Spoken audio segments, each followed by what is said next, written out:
చెర్లపల్లిలోని Indian జినామిక్స్ కంపెనీపై drugs controller అధికారులు దాడులు నిర్వహించారు. యాంటీ క్యాన్సర్ డ్రగ్స్ తో పాటు యాంటీబయోటిక్ ఇంజెక్షన్ల తయారీ, ఇంజెక్షన్ల ద్వారా DNA దెబ్బతినే అవకాశం ఉన్నట్లు గుర్తించారు. ఈ డ్రగ్స్ వల్ల క్యాన్సర్ పేషెంట్ కు మరింత అనారోగ్య సమస్యలు తలెత్తే అవకాశం ఉంది. కీమోథెరపీలో ఈ ఇంజెక్షన్లను వాడుతున్నట్టు గుర్తించారు. అనుమతులు లేకుండా ఇంజెక్షన్లు తయారు చేస్తున్న ముఠాను గుట్టురట్టు చేశారు. డ్రగ్స్ కంట్రోల్ బోర్డు అధికారులకు వచ్చిన సమాచారంతో దాడులు నిర్వహించారు. ఇంజెక్షన్లను వాడడం వల్ల మనిషి ప్రాణాలు పోయే అవకాశం ఉన్నట్లు గుర్తించారు. కంపెనీ డైరెక్టర్ అనిల్ కుమార్ ను అదుపులోకి తీసుకుని విచారిస్తున్నారు డ్రగ్ కంట్రోల్ బోర్డు అధికారులు.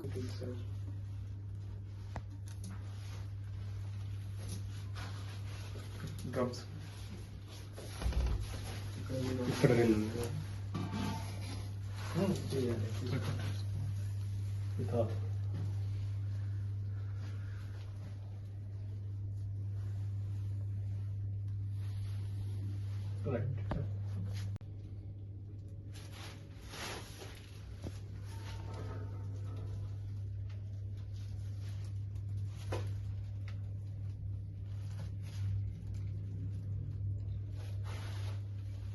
మరిన్ని అప్డేట్స్ కోసం మా ఛానల్ని సబ్స్క్రైబ్ చేయండి.